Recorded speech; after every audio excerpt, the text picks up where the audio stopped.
All right, this one we're going to use a few different things that we haven't used yet.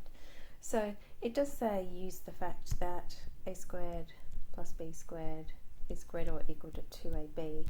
And you'll notice we do also have a squared, b squared, and a c squared and d squared. So because there's 4, nice even number, I might just separately do c squared plus, so similarly, a squared plus d, c squared plus d squared would be greater or equal to 2cd. So we'll just see if that works for us. If we add together, we get the a squared, the b squared, the c squared, and the d squared that we want.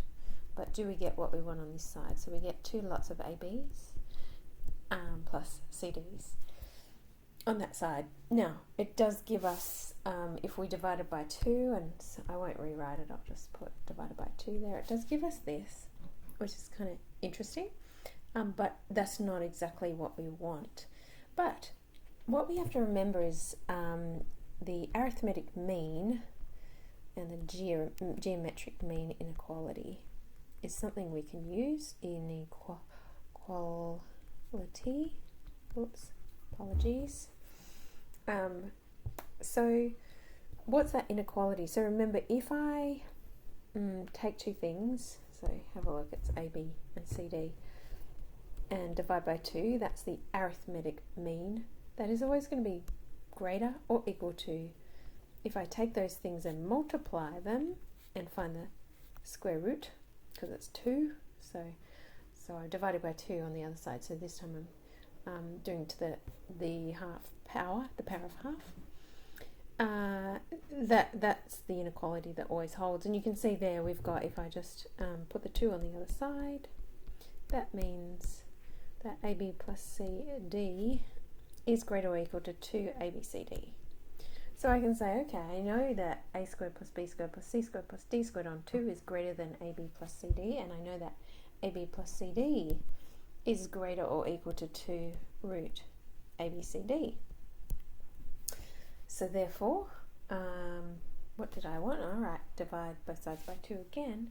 So therefore, my a squared plus b squared plus c squared plus d squared on 4 is greater or equal to the root ABCD, which is what we want. So we're not only just using 2 lots of this, but we're also using this AMGM inequality. So you can see B is very similar looking to part A. Can we do a nice substitution? It looks like W is going to be A squared. So if we let W equal A squared, or A squared equal W, B squared equal X, C squared equal Y, and D squared equal Z, on that left hand side we will get W plus X plus Y plus Z on 4. And then on the other side, oops, that's greater or equal to, you can see, remember I'm subbing it into here, so I'm going to get the square root of, now what did we just say? Whoops, I should have written it down, that A squared was W and B squared was X, etc., etc. So A is going to be the square root of W, B is going to be the square root of X, C is square root of Y, D is square root of Z. So you can see here we've got really the square root of W, X, Y, Z, all of those square rooted, so the power of a half.